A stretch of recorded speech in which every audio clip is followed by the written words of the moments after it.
Assalamualaikum warahmatullahi wabarakatuh. Perkenalkan, saya Gela Setia Ayu Putri, dosen dari Universitas Muhammadiyah Semarang. Saya mengajar di program studi D4 Analis Kesehatan atau yang sekarang dikenal sebagai Sarjana Terapan Teknologi Laboratorium Medis.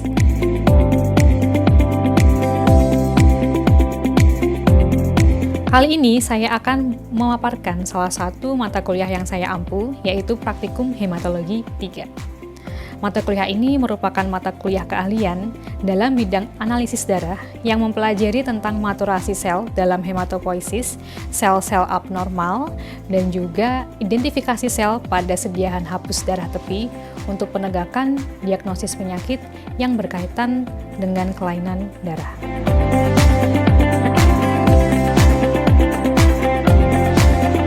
Mata kuliah ini memiliki beberapa capaian pembelajaran. Di antaranya yang pertama yaitu mahasiswa mampu menjelaskan urutan maturasi sel dalam hematopoiesis secara rinci. Yang kedua, mahasiswa mampu menyebutkan ciri-ciri sel darah pada sediaan hapus darah tepi. Yang ketiga, mahasiswa mampu membedakan sel-sel abnormal pada sediaan hapus darah tepi. Dan yang keempat, yaitu mahasiswa mampu menyimpulkan diagnosis pada preparat hapus darah tepi.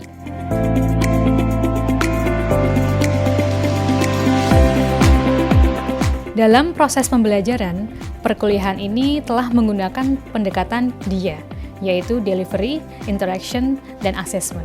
Pada delivery, penyampaian materi pembelajaran dilakukan melalui metode ceramah dengan bantuan PowerPoint dan dengan didampingi beberapa media pembelajaran seperti buku panduan praktikum dan juga beberapa video pembelajaran.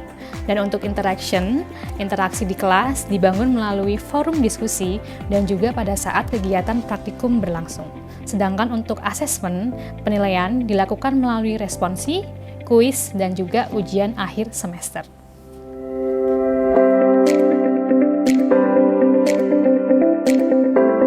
Pada video pembelajaran kali ini, mahasiswa akan mempelajari materi yang ketiga, yaitu kelainan morfologi eritrosit untuk identifikasi anemia dan talasemia. Selamat menyaksikan.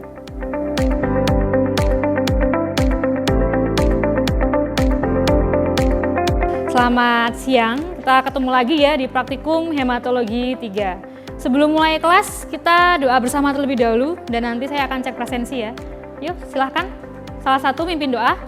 Teman-teman, alangkah lebih baiknya untuk praktikum hari ini agar lancar dan diberikan kemudahan. Alangkah baiknya kita membaca doa terlebih dahulu menurut kepercayaan masing-masing. Berdoa dimulai. Berdoa selesai. Ya, terima kasih. Silakan kembali. Ya. Kemudian saya akan presensi dulu ya. Yang pertama Anissa Ulinuha, Andin Afista, Najma Aulia,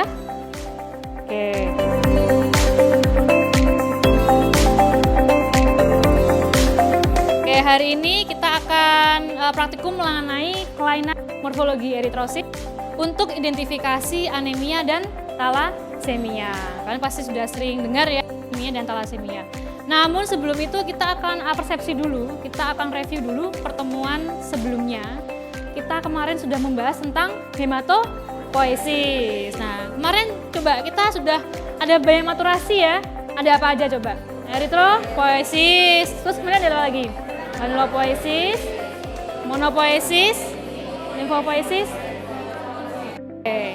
Dari gambaran umum ada 5 besar maturasi sel ya. Nanti kemarin kita sudah mempelajari kalau sel itu semakin tua, ukurannya akan semakin kecil, betul. Nah, kemarin kita juga sudah mempelajari tentang maturasi eritrosit.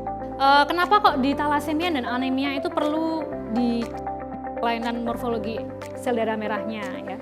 Karena pada kelainan anemia dan talasemia itu sering dilakukan pemeriksaan sediaan hapus darah tepi karena banyak sekali kelainan-kelainan yang kelihatan di anemia maupun di talasemia. Secara umum nanti ada 5 aspek ya, ada 5 aspek yang diamati. Apa itu analisis?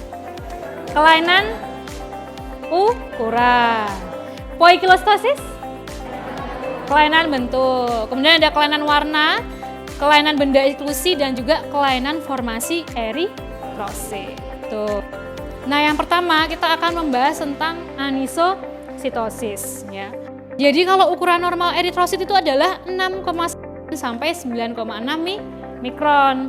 Kalau lebih kecil berarti namanya mikrosit. Kalau lebih besar namanya makrosit. Nah, kita kan nanti mengamati tapi di bawah mikroskop ya. Nah, taunya ukurannya gimana? Kan nggak mungkin pakai penggaris ya. Jadi kita pakai sel pembanding. Nah, kira-kira apa sel yang dijadikan pembanding? Tuh, yaitu sel limfosit. Jadi sel limfosit itu kalau normal ukurannya hampir sama dengan eritrosit. Oke, next. Nah, nanti ada juga poikilositosis, yaitu kelainan bentuk. Nah, kelainan bentuk ini banyak sekali ya. Ini sangat kalian bisa temukan ini di kelainan talasemia. Ya, misalnya ada ovalosit, ada akantosit, ada pear shape cell. Bentuknya kayak apa ini pear shape cell? Buah pir. Ada bursel. Nah, ada target cell. Target cell ini dia spesifik pada penyakit talasemia. Kemudian ada anulosit, ada krenasi, ya. Kemudian ada teardrop cell. Kalau teardrop cell tuh seperti tetes air mata, dan juga ada spherosit. Ada juga ini yang spesifik yaitu basophilic stippling. Dia kayak bintik-bintik di permukaan dia banyak ditemukan di orang dengan kelainan PB. Ya, kemudian ada triangulosit, dia mulutnya segi 3. Kemudian ada sel 2, ada akantosit, dia berspike-spike, jadi ada duri-duri selnya. Kelainan warna, kalian tahu nggak kalau bagian tengah bentuknya pucat? Kenapa? Namanya apa tuh bagian pucat ini? Central pallor, betul, central pallor. Jadi normalnya central pallor itu diameternya 1/3 dari eritrosit. Nah, eritrosit itu bentuknya sebenarnya apa tuh? Lingkaran ya, tapi betul, konkav. Jadi dia itu bagian tengahnya berlubang karena apa? Ingat, intinya dia terekstraksi keluar. Makanya dia bentuknya pucat. Tapi bentuk pucat itu yang lebar, ada yang sempit. Nah, kalau central pallornya sempit itu dinamakan hiperkromik, berarti kelebihan zat warna. Kalau dia zat warnanya kekurangan, berarti dia nanti central pallornya sangat lebar karena dia akan pucat. Jadi dia kekurangan zat warna. Biasanya itu banyak di penderita anemia, sering ditemukan dia hipokromik karena dia kekurangan darah. Itu Hb-nya kurang ya. Ada satu lagi yaitu plurikromasia. Plurikromasia itu sebenarnya adalah retikulosit. Jadi warnanya itu tidak merata di permukaan eritrosit ini. Nah, ini ya, tadi ini normosit. Ini mikrosit tuh yang ditunjukkan oleh nomor 1 dibandingkan apa nih? Limfosit. Tuh. Nah, ini kalian bisa lihat kelainan apa aja. Ini apa ini? Target cell. Kalau ini triangulosit. Tuh ya. Nah, ini masih ingat nggak? Basophilic stippling. Tuh. Ini sering keliru dengan akantosit dan juga sering keliru satu lagi dengan krenasi. Kalau krenasi dia itu dari selnya mengkerut, krenated. Dia kata mengkerut ya. Beda ya sama ini ya. Kelihatan nggak bedanya? Kalau dia kan bergerigi gitu.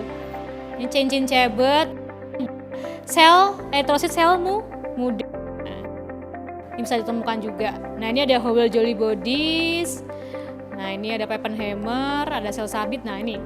Ada satu lagi yaitu kita masuk ke kelainan benda inklusi.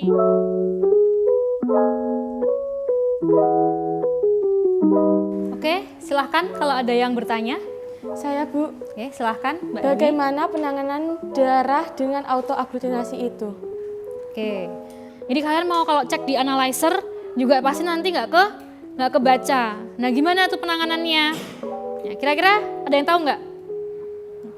Dia harus dihangatkan terlebih dahulu. Jadi dihangatkan pada suhu 37 derajat Celcius. Baru nanti kalian lakukan pemeriksaan yang diperlukan. Jadi nanti dipanaskan dulu di suhu 37, baru nanti kalian bisa bikin hapusan darah, bisa dicek di analyzer ya. Kalau kalian nggak panaskan, nanti dia akan ada aglutinasi, nanti malah ada nggak bisa terbaca sebagai eritrosit. Ada yang ingin bertanya lagi? Saya, Bu. Oke, silahkan. Apa yang menyebabkan eritrosit dapat mengalami poikilositosis? Ya, oke. Misalnya pada penderita talasemia, di situ kan dia kekurangan rantai globin sehingga dinding selnya itu tidak fleksibel. Nah, sehingga waktu pematangan ketika dia berpindah ke sirkulasi, nah dia kan akan menciut tuh melewati pori-pori. Proses apa namanya? Diapedesis. Ketika diapedesis seharusnya ketika disirkulasi akan kembali ke bentuk semula. Tapi karena dia ada gangguan di dinding selnya sehingga dia tidak bisa kembali ke bentuk semula. Makanya ada yang bentuknya bintang, ada yang bentuknya kayak bunga gitu ya. Nah, sedangkan tadi ada basofilik sipling. Nah, itu kan penyebabnya beda lagi ya, karena adanya keracunan logam berat. Nah, itu dia akan mengganggu pada proses pematangannya. Jadi inti selnya itu akan berpartisipasi sehingga akan membentuk bintik-bintik berwarna kebiruan. Nah, seperti itu ya. Jadi memang tergantung penyakitnya apa. Jadi bisa makanya bentuknya bermacam-macam. Gitu. Oke, kalau sudah tidak ada yang bertanya, kita mulai praktikum hari ini ya. Silahkan diamati preparat di meja masing-masing di bawah mikroskop.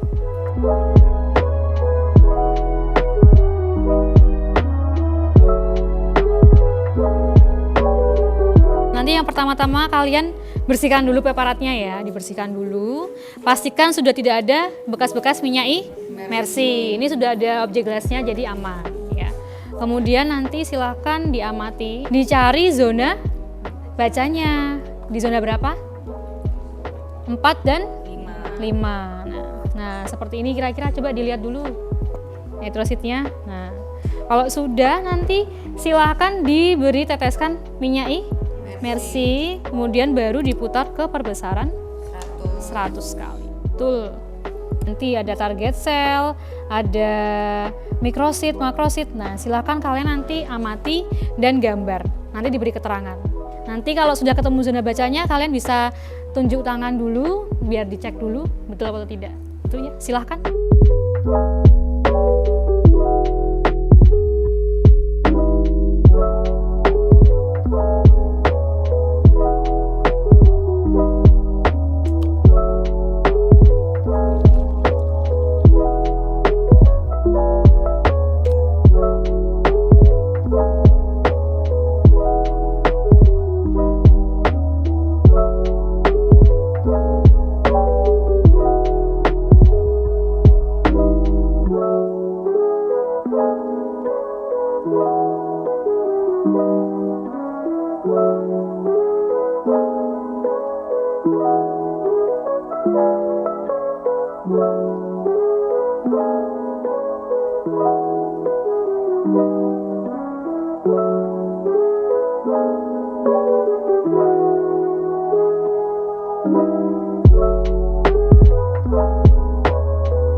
Ini sel yang di sini beneran sel target cell nggak? Oke, cek dulu ya.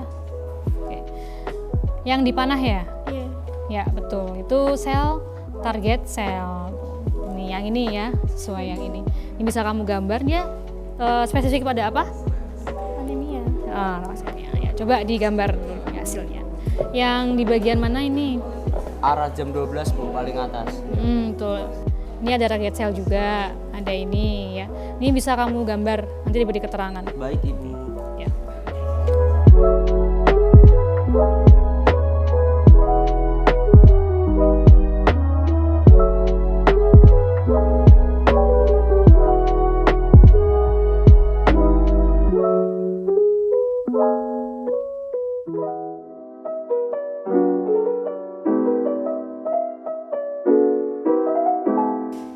Oke, Oke, karena praktikum sudah selesai, kita waktunya kuis ya.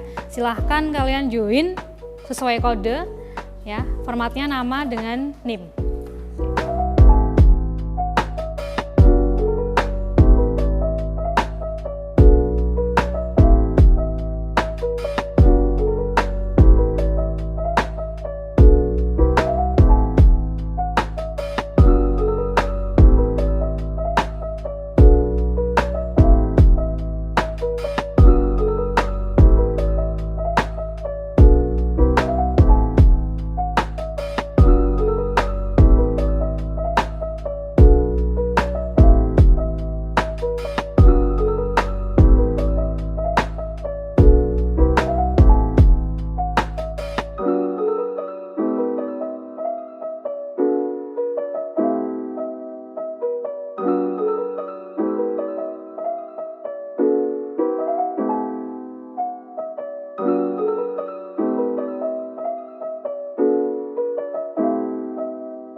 Bisa kelihatan ya, ternyata banyak yang dapat betul semua ya. Berarti kalian tandanya sudah memahami dari materi hari ini ya.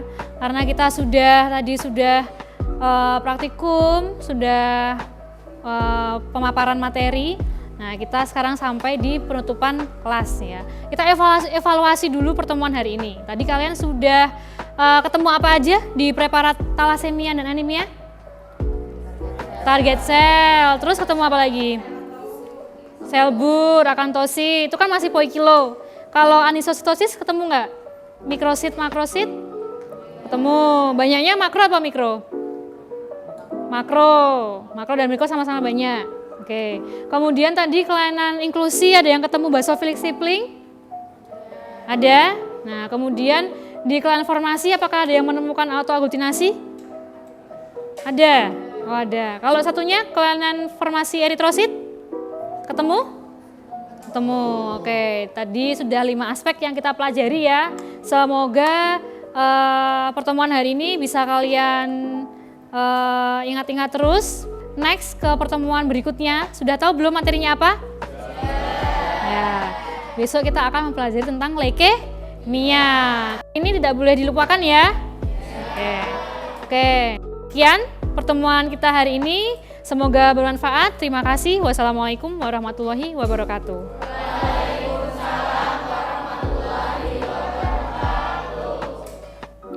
Demikian video pembelajaran praktikum hematologi 3 tentang kelainan morfologi eritrosit untuk identifikasi anemia dan thalassemia. Semoga bermanfaat. Wassalamualaikum warahmatullahi wabarakatuh.